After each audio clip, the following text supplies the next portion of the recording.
Nima bo'lsa? Ben işinin olmayma. Azrak kılıdak iş tapay deb geldim. Qara baqa, qıqıdak şu amki.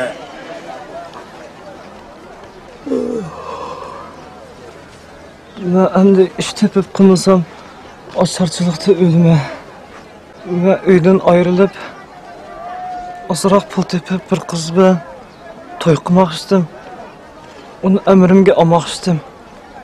Lekin mende hiç qanday ünay yok. İş tapamadım. Bunda qayt kessem bulmaydı. Pul tepişim gerek. Toy qilmoqchimisan? O naipti, yaxşı kız. Hem ah kömür. Pul tepip onu yeni kiyimden öpersem kozukunu toyguzup ben bilen birli çapa namurat günlerini keçirmizken deymen.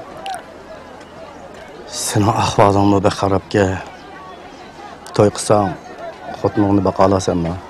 Siz bana qıqırdak iş bersanız ben çokum yaxşı işlep pul tepip onu bakalayman.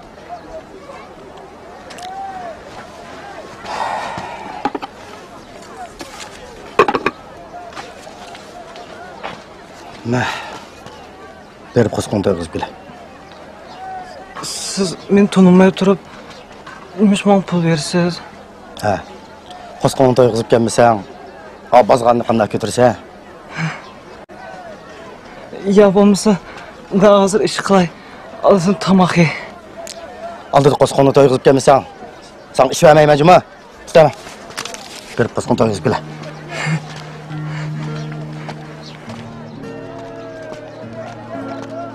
Gül. Ben hayat kalıbım buldum.